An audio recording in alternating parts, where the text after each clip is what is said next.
पे। मेरा नाम है पूजा। आप सुन रहे हैं सुनील श्रीवास्तव डरावनी हवेली हिंदी स्टोरी। आप सभी का दिल से स्वागत है। आपसे एक गुजारिश है, चैनल को जरूर सब्सक्राइब करें और अगर कहानी पसंद आए तो प्यार से कमेंट करें।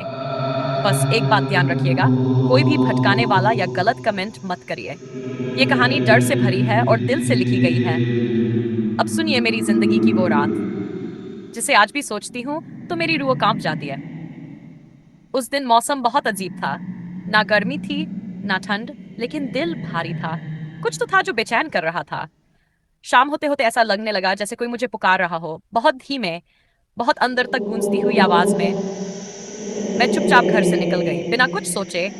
बस पाँव उसी पुरानी गली की तरफ मुड़ते चले गए, जहां कभी कोई नहीं आता। लोग कहते हैं वहां सिर्फ साया रहता है। जैसे ही उस गली में कदम रखा, अजीब सी ठंडक लगने लगी, और हर दीवार से जैसे कोई घूर रहा हो।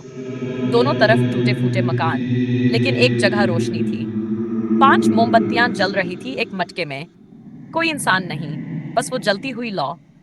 मैंने जैसे ही आगे बढ़ने की कोशिश की, किसी ने धीरे से मेरे कान के पास फूंक मारी।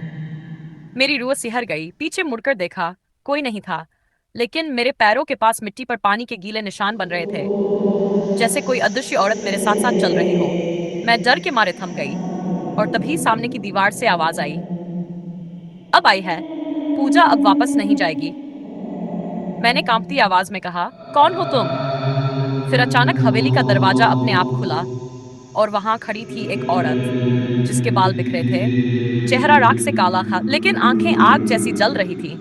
उसने कहा, तेरी माँ ने मुझे धोखा दिया था, अब उसकी बेटी मेरी बनेगी। मैं चिल्लाई, मेरी माँ का इससे क्या लेना?